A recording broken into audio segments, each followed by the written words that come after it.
Smart teachers या YouTube चॅनलवर मी प्रदीप ज्ञानेश्वर बिलवणे तुम्हा सर्वांचं स्वागत करतो। मिशन नवोदय उपक्रमाअंतर्गत खास विद्यार्थ्यांसाठी बनवलेले नवनवीन व्हिडिओ या चॅनलवर तुम्हाला पाहायला मिळतील। तेव्हा तुम्ही जर या चॅनलवर नवीन असाल तर तुम्ही सर्वांनी माझ्या या चॅनलला सबस्क्राइब करा आणि सोबतच बेल आयकॉनला क्लिक करा, म्हणजे माझ्या नवनवीन व्हिडिओची माहिती तुम्हाला मिळत राहील।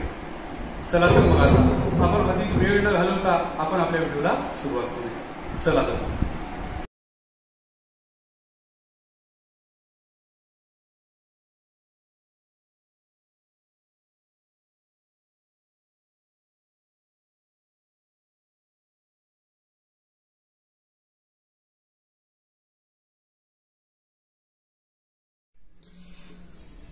तर मुलांनो, आपण नवोदय अभ्यासक्रमातील गणित विषयाचा भाग या ठिकाणी आपण अभ्यासत आहोत। त्यामध्ये घटक क्रमांक 2 आहे पूर्ण संख्यांवरील 4 मूलभूत क्रिया। या पाठावरील सुरुवातीला दिलेले महत्त्वाचे मुद्दे, विभाज्यतेच्या कसोट्या, सरासरी ही माहिती तुम्ही सर्वांनी नीट वाचली असेलच। सोबतच नमुना प्रश्न सोडवलेले आहेत ते सुद्धा तुम्ही बघितले असेल। आता आपण सर्वांनी या पाठावरील जे स्वाध्याय 2.1 आहे ते आपण समजून घेऊया। तर बघा मुलांनो, तुमच्या समोर पहिला प्रश्न आहे की 4 किलोग्रॅम तांदळाची किंमत 9 किलोग्रॅम गव्हाच्या किमती इतकी आहे। जर 1 किलोग्रॅम गव्हाची किंमत 20 रुपये असेल तर 8 किलोग्रॅम तांदूळ व 9 किलोग्रॅम गव्हाची एकूण किंमत किती? तर बघा मुलांनो, अशा प्रकारचे प्रश्न सोडवताना आपल्याला एक गोष्ट करायची असते, ती म्हणजे या उदाहरणामध्ये कोणती माहिती आपल्याला दिलेली आहे हे पहिल्यांदा आपण शोधायचं आहे किंवा समजून घ्यायचं आहे आणि त्यानंतर आपल्याला नेमकं काय काढायचं आहे हे समजून घ्या। बघा, या ठिकाणी आपल्याला कोणती माहिती दिलेली आहे की 4 किलोग्रॅम तांदळाची किंमत ही 9 किलोग्रॅम गव्हाच्या किमती इतकी आहे। म्हणजे 9 किलोग्रॅम गहू आणि 4 किलोग्रॅम तांदूळ या दोघांची किंमत सारखी आहे, ही एक माहिती दिली आहे। त्यानंतर दुसरी माहिती आपल्याला दिलेली आहे की 1 किलोग्रॅम गव्हाची किंमत ही 20 रुपये आहे, ही माहिती आपल्याला दिलेली आहे। आणि 8 किलोग्रॅम तांदूळ आणि 9 किलोग्रॅम गव्हाची किंमत काढायची आहे। समजलं सगळ्यांना? मग आपल्याला काय करावं लागेल बघा बरं, आपल्याला 1 किलोग्रॅम गव्हाची किंमत दिलेली आहे, मग आपण या 1 किलोग्रॅम गव्हाच्या किमतीवरून 9 किलोग्रॅम गव्हाची किंमत काढू शकतो, बरोबर आहे की नाही? आणि त्यासाठी आपल्याला काय करावं लागणार आहे,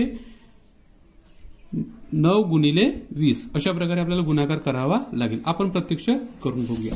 बघा, आपण सुरुवातीला आपल्याला 1 केजी गव्हाची किंमत किती आहे, 20 रुपये आहे, म्हणून 9 किलोग्रॅम गहू किती रुपयाचा होईल बघा, 9 किलोग्रॅम गव्हाची किंमत होणार आहे 9 गुणिले 20 रुपये, बरोबर आहे, म्हणजेच 180 रुपये ही झाली बघा 9 किलोग्रॅम गव्हाची किंमत।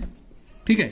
आता बघा, दुसरी आपल्याला काय माहिती दिली होती की 9 किलोग्रॅम गव्हाची किंमत आणि 4 किलोग्रॅम तांदळाची किंमत सारखी आहे। हे का बरं आपल्याला याचा विचार करायचा आहे, कारण आपल्याला बघा 9 किलोग्रॅम तांदळाची किंमत गव्हाची किंमत आपल्याला मिळालेली आहे, परंतु 8 किलोग्रॅम तांदळाची किंमत आपल्याला अजूनही मिळालेली नाही आहे। मग आपल्याला 8 किलोग्रॅम तांदळाची किंमत काढण्याकरता एकतर 1 किलोग्रॅम तांदळाची किंमत आपल्याला माहित असणे आवश्यक आहे, किंवा या 4 किलोग्रॅम तांदळाची किंमत जर आपल्याला मिळाली तर त्याची दुप्पट किंमत ही 8 किलोग्रॅम तांदळाची होईल। मग आपण काय करूया, 1 किलोग्रॅम तांदळाची किंमत काढूया। कसं बघा मग आता की 4 किलोग्रॅम तांदळाची किंमत किती आहे, 180 रुपये। मग 1 किलोग्रॅम गव्हाची किंमत किती असेल तर आपण काय करणार, 180 भागिले 4, 180 भागिले 4 आपण प्रत्यक्ष छोट्या स्वरूपात भागाकार पण करू शकतो। 180 भागिले 4 आपण जर भागाकार केला बघा तर 4 चौक 16, 2 0 आणि हा खाली 4 पंचे 20, म्हणजे बघा आपल्याला 1 किलोग्रॅम जी तांदूळ आहे त्या तांदळाची किंमत किती मिळालेली आहे, 45 रुपये। मग 1 किलोग्रॅम तांदूळ हा 1 केजी तांदूळ किती रुपयाचा आहे 45 रुपये. तर 8 किलोग्राम तांदूळ किती रुपयाचा होईल मग? याच्याकरता आपण काय करणार 45 गुणिले 8 हा आपल्याला गुणाकार करावा लागेल. मग 8 पंचे 40चा 0 हातच्याले 4 8 चोक 32 32 अधिक 4 36 म्हणजे 360 रुपये. बघा मुलांनो आता आपल्याला 8 किलोग्राम तांदळाची किंमत मिळालेली आहे. सुरुवातीलाच आपण 9 किलोग्राम गव्हाची किंमत सुद्धा काढलेली आहे. आता या दोघांची किंमत किती? मग आपण काय करणार दोघांची बेरीज करणार म्हणजेच 180 अधिक 360. या दोघांची जर आपण बेरीज केली तर 0 अधिक 0 0 8 अधिक 6 14चे 4 हातचाला 1 1 अधिक 1 2 2 अधिक 3 5 म्हणजे 540 रुपये. आणि हे उत्तर आपल्या पर्यायामध्ये आपण जर बघितलं तर बघा या ठिकाणी डी या ठिकाणी आपल्याला 540 हे उत्तर दिसत आहे म्हणजे पर्याय क्रमांक डी. हे झालं आपलं पहिल्या प्रश्नाचं. आता आपण बघूया 2.1 या स्वाध्यायामधील प्रश्न क्रमांक 2. 900 गुणिले 100 येण्याकरता 83,524 आणि 4,365 यांच्या बेरजेत कोणती संख्या मिळवायला हवी? बघा मुलांनो या ठिकाणी प्रश्न समजून घ्या की या दोघांचा गुणाकार येण्याकरता या दोघांचा जेवढा गुणाकार येईल तेवढं येण्याकरता या दोघांच्या बेरजेत कोणती संख्या मिळवायला हवी? आता बघा हे सोपं आहे की 900 गुणिले 100 यांचा गुणाकार किती बघा तर 900 एके 900 आणि त्याच्यावर 2 शून्य म्हणजेच काय येणार आहे बघा 900 एके 900 आणि त्याच्यावर 2 शून्य म्हणजे किती झालं बघा 90,000.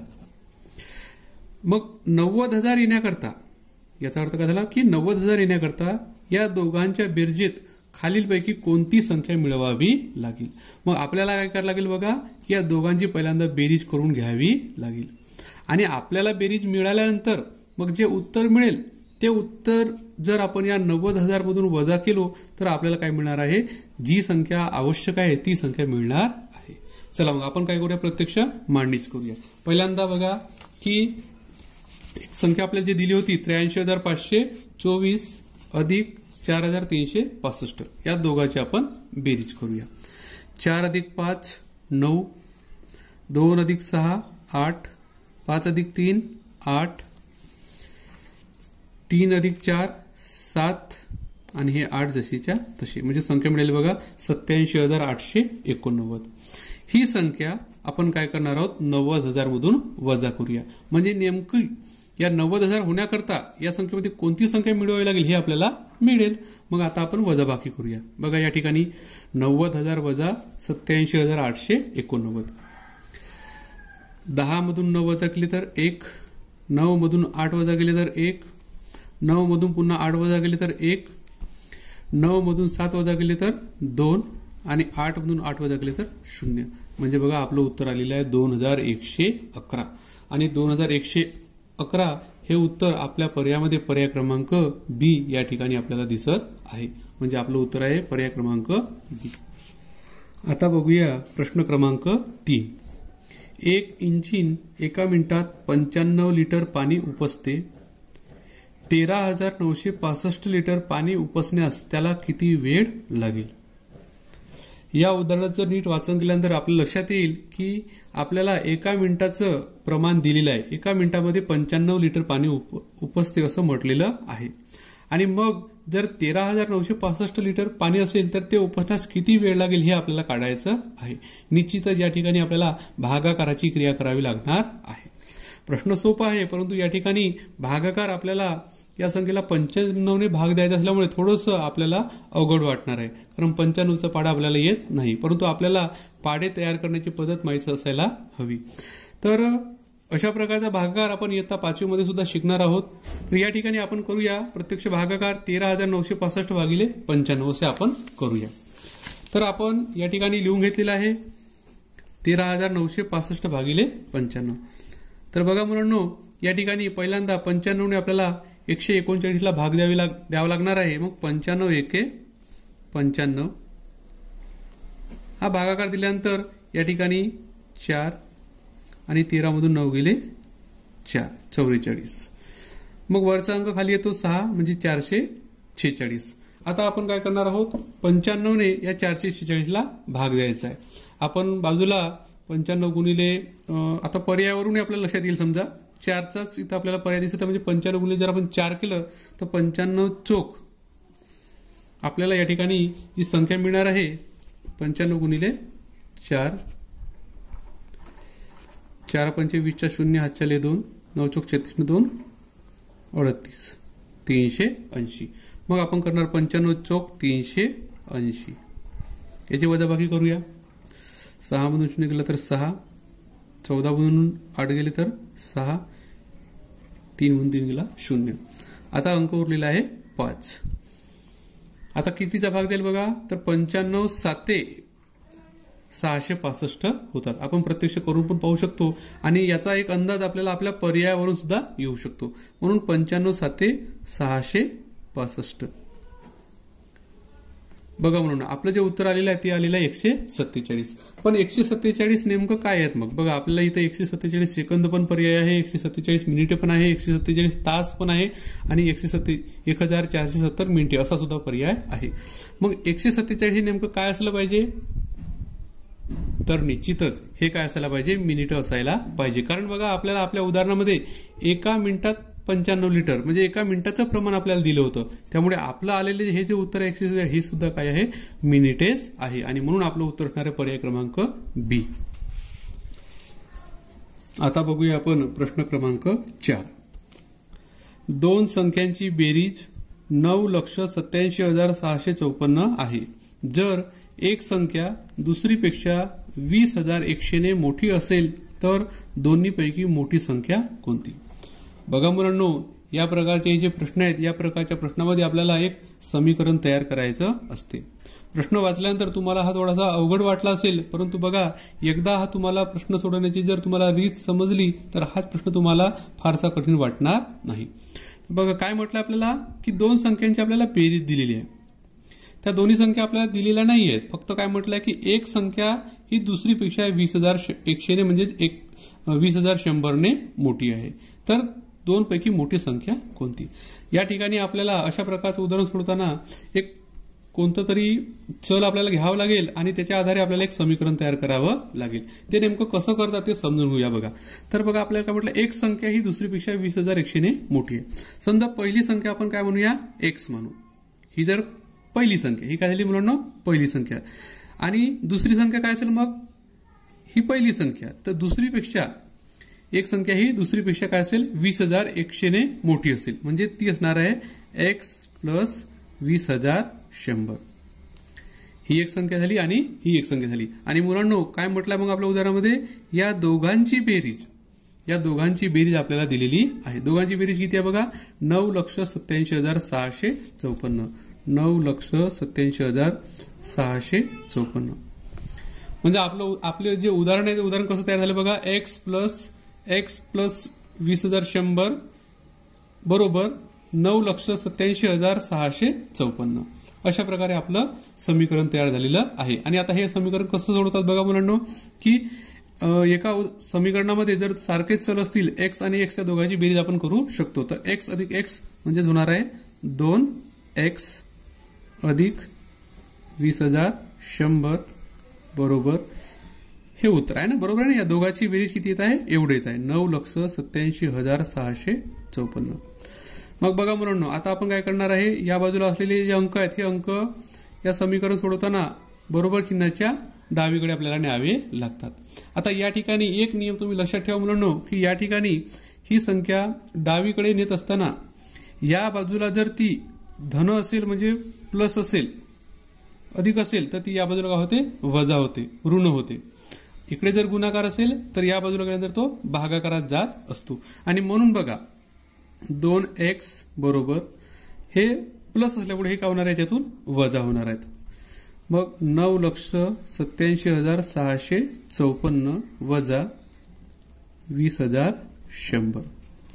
ही वजाबाकी आपण सोडवूया. आडवी वजाबाकी आपल्याला करता येते. 4 मधून 0 गेला किती उरतो, 4. 5 मधून 0 वजा केले तर 5.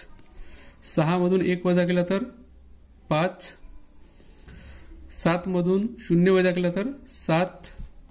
8 मधून 2 वजा केले तर 6 आणि हे 9 जशीच्या तसे. म्हणजे बघा मुलांनो, आपल्याला 2x बरोबर संख्या मिळालेली आहे 9,67,554. मग आता बघा आपलं उदाहरण अजून पूर्ण व्हायचं आहे. आता आपण काय करणार आहे बघा, की या x ला या बाजूला ठेवून हा जो अंक आहे हा अंक या बाजूला नेणार आहोत. या बाजूला नेणार म्हणजे इथं या ठिकाणी अशा प्रकारची जर मांडणी असेल 2x, तर अशा प्रकारच्या मांडणीला आपण या ठिकाणी गुणाकार आहे असं समजत असतो. मग या बाजूला जर गुणाकार असेल तर तो या बाजूला गेल्यानंतर काय होत असते, भागाकार होत असते. म्हणजेच काय होणार आहे बघा मुलांनो, की x बरोबर 9,67,554 भागिले 2. बघा या प्रकारच्या मांडणीला सुद्धा आपण भागाकार म्हणत असतो, हे समजून घ्या. ठीक आहे. मग आता आपण या ठिकाणी हा जर भागाकार सोडवला, आपण प्रत्यक्ष इथल्या इथं पण भागाकार सोडवू शकतो जर तुम्हाला शक्य असेल तर, नाहीतर तुम्ही बाजूला सुद्धा हा भागाकार सोडवून पाहू शकता. चला, तुम्हाला समजण्यासाठी आपण हा भागाकार बाजूलाच करून घेऊया. मग काय होणार आहे बघा, 9,67,554 भागिले 2. तर 2 चौक 8, 2 आठे 16, 7 खाली आला, 2 त्रिक 6, 5 अंक खाली आला, 2 साते 14,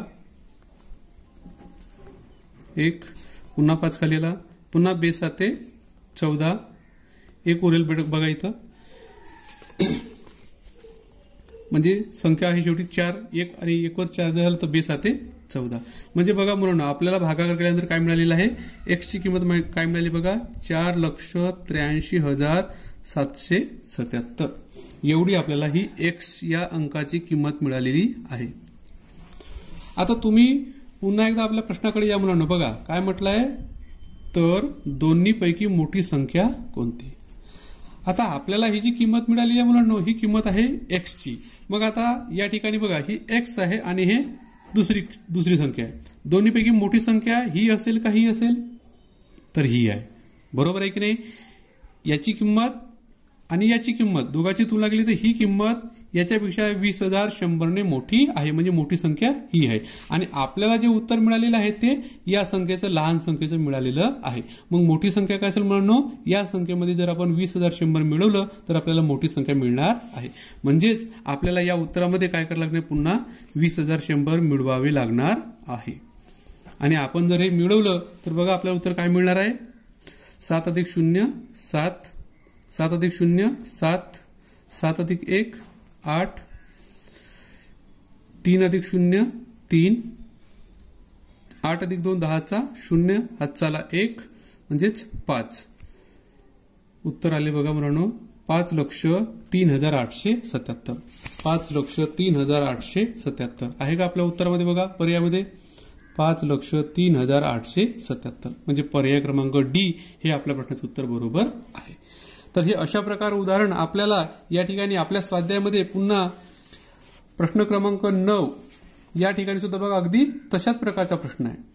म्हणजे अशा प्रकारचा प्रश्न जर तुम्हाला एकदा समजला की अशा प्रकारचेच आणखी आपल्या स्वाध्यायामध्ये वेगवेगळे प्रश्न येणार, ते प्रश्न सुद्धा तुम्हाला सोडवता यायला हवे. पुढील प्रश्न आहे प्रश्न क्रमांक 6. कापडाचे वेगवेगळे प्रकार पुढील दराने उपलब्ध आहेत. 460 रुपयाला 23 मीटर कापड, 912 रुपयाला 38 मीटर कापड, 375 रुपयाला 15 मीटर कापड आणि 396 रुपयाला 18 मीटर कापड. वरील पैकी सर्वात स्वस्त आहे. या चारही पर्यायामध्ये कोणत्या पर्यायातील कापडाची किंमत सर्वात कमी आहे हे आपल्याला शोधून काढायचं आहे. तर बघा मुलांनो, या ठिकाणी दिलेलं कापडाचं जे प्रमाण आहे ते सारखं नाही आहे आणि किंमत सुद्धा सारखी नाही आहे. त्यामुळे आपल्याला काय करावं लागणार आहे, प्रत्येक कापडाची 1 मीटरची किंमत काढावी लागणार आहे. या ठिकाणी दिलेला ही जी किंमत आहे 460 ही 23 मीटर कापडाची किंमत आहे. 1 मीटर कापडाची किंमत जर आपण काढतो म्हणलं तर आपल्याला काय करावं लागणार आहे, 460 ला 23 ने भाग द्यावा लागेल. म्हणजे आपल्याला 1 मीटर कापडाची किंमत मिळेल. आणि अशा प्रकारे आपल्याला चारही पर्यायामध्ये चारही प्रकारच्या ज्या किमती आहेत त्याला कापडाच्या प्रमाणाने भाग द्यावा लागेल. म्हणजे आपल्याला 1 मीटर कापडाची किंमत मिळेल.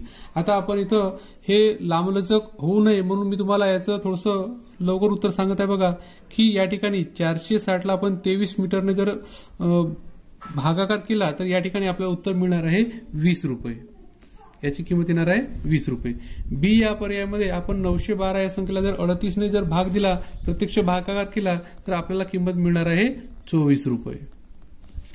375 या संख्येला 15ने जर आपण भाग दिला तर किंमत मिळणार आहे आपल्याला 25 रुपये. आणि 396 ला 18ने भागाकार केला तर आपल्याला किंमत मिळणार आहे 22 रुपये. बघा मग आता मात्र आपल्याला कोणता कापड स्वस्त आहे आणि कोणता कापड महाग आहे हे समजू शकते. या ठिकाणी हे बघा 20 रुपये किमतीचे जे कापड आहे, जे पर्याय क्रमांक ए या ठिकाणी आहे, ते सर्वात स्वस्त आहे आणि म्हणून आपलं उत्तर असणार आहे पर्याय क्रमांक ए. हे झालं आपल्या 6व्या प्रश्नाचं उत्तर. आता बघूया आपण प्रश्न क्रमांक 7.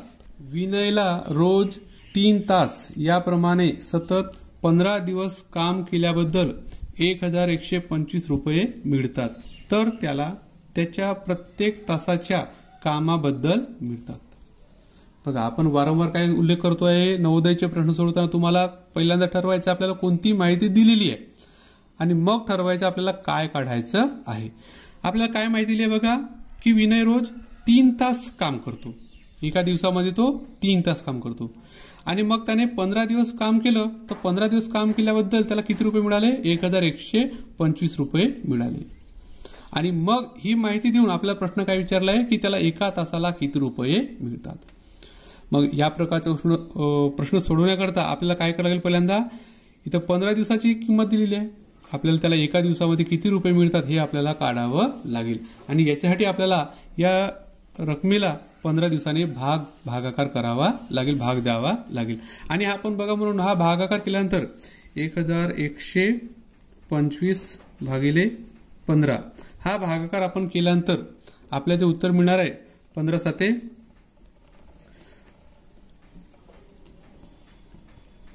105. 15 साते 105. ठीक आहे. तर 12 मधून 5 गेले 7 आणि 0 5 खाली 15 5 75. म्हणजे बघा आपल्याला एका दिवसाची किती किंमत मिळालेली आहे? 75 रुपये. एका दिवसाचे आपल्याला त्याला किती रुपये मजुरी मिळते? एका दिवसाची त्याला 75 रुपये इतकी मजुरी मिळत आहे. मग बघा आपल्याला काय विचारलं आहे, पूर्ण दिवसाची मजुरी काढा म्हटलेलं आहे का? नाही, प्रत्येक तासाची किंमत, एका तासाला त्याला किती मिळतात हे सांगितलेलं आहे, हे काढायचं आहे.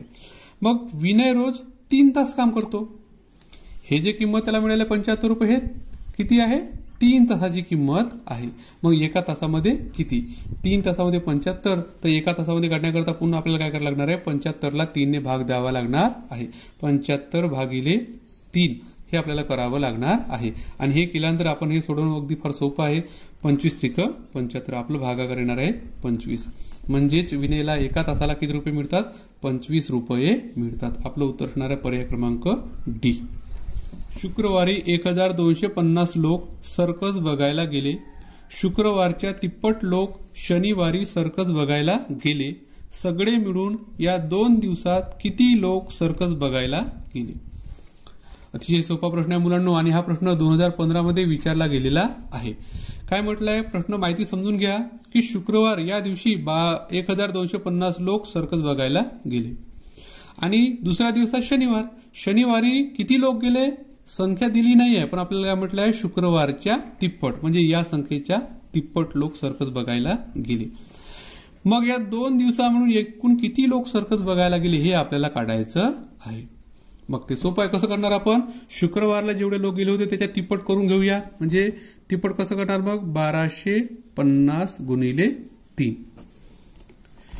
3 0 0 5 त्रिक 15 5 हातचा 1 3 2 6 आणि 1 7 आणि 3 1 3.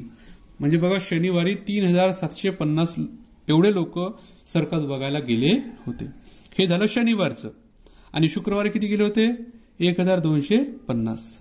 दोन्ही दिवसामध्ये बघा प्रश्न बघा, सगळे मिळून या 2 दिवसात किती लोक सर्कस बघायला गेले? म्हणजे शनिवार आणि शुक्रवार या दोघांची आपल्याला काय करावं लागणार आहे? बेरीज करावी लागणार आहे. म्हणजे 3750 अधिक 1250. आपण जर बेरीज केली तर 0 अधिक 0 0 5 अधिक 5 10चा 0 हातचा 1 7 अधिक 1 8 8 अधिक 2 10चा 0 हातचा 1 1 अधिक 3 4 अधिक 1 5. म्हणजे एकूण उत्तर आले बघा 5000 लोक या 2 दिवसामध्ये सर्कस बघायला गेली. आणि हे उत्तर आपल्या पर्यायामध्ये पर्याय क्रमांक बी या ठिकाणी आपल्याला पाहायला मिळत आहे. म्हणजे आपलं उत्तर आहे पर्याय क्रमांक बी.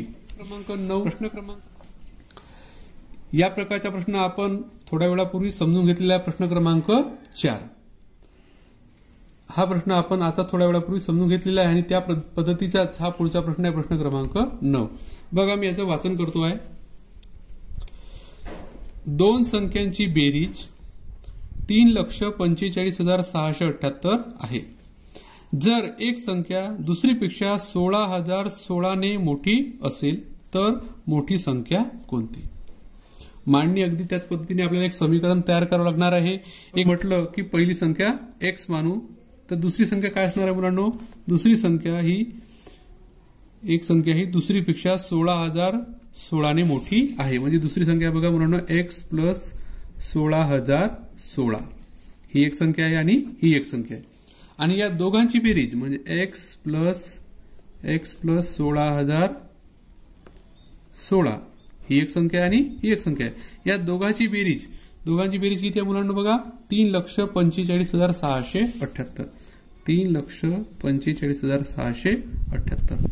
मग मगाशी आपण ज्या पद्धतीने सोडवलं अगदी तसंच सोडवूया. काय करणार आहोत बघा आपण? मग एक्स अधिक एक्स या दोघांची किंमत किती होते? 2x अधिक 16,016 बरोबर 3,45,678. मग आपण काय करणार? 2x हे अंक आपण डाव्या बाजूला नेणार म्हणजे बरोबर होणार आहे 3,45,678 वजा 16,016. आता आपण ही वजाबाकी करूया.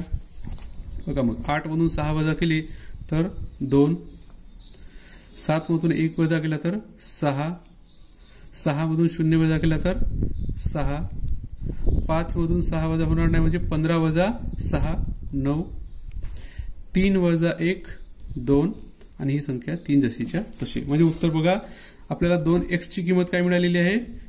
3,29,662 ही या 2x ची किंमत. आता मग x बरोबर आपण काय करणार? 3,29,662 भागिले 2 अशा प्रकारे आपल्याला हा भागाकार सोडवावा लागणार आहे. म्हणजे आपल्याला या x ची किंमत मिळेल. मग आता बघा आपण हा भागाकार करूया.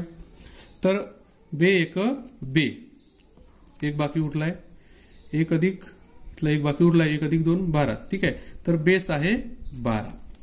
मग आता याला भाग देऊया. बे चौक 8, इथं 1 बाकी उरलेला आहे 1 आणि हे 6 16 झाले. बे 8 16, पुन्हा बे त्रिक 6 आणि बे एक बे. बघा म्हणून आपल्याला या x ची किंमत मिळालेली आहे 1,64,831. आपल्या प्रश्नामध्ये आपल्याला काय विचारलंय बघा? तर मोठी संख्या कोणती? मोठी संख्या काढायची. आपल्याला मिळालेली ही जी संख्या आहे ही x ही मोठी संख्या नाहीये. बघा मोठी संख्या ही असेल का ही असेल तर ही आहे. आणि मोठी संख्या ही ठरवण्यासाठी आपल्याला काय करायला लागणार आहे? या किमतीमध्ये एवढी ही संख्या मिळवली 16,016 मिळवलं तर आपल्याला मोठी संख्या मिळणार आहे. म्हणजे हे जे उत्तर आहे या उत्तरामध्ये आपण काय करूया? 16,016 मिळवूया. 16,016 मिळवूया.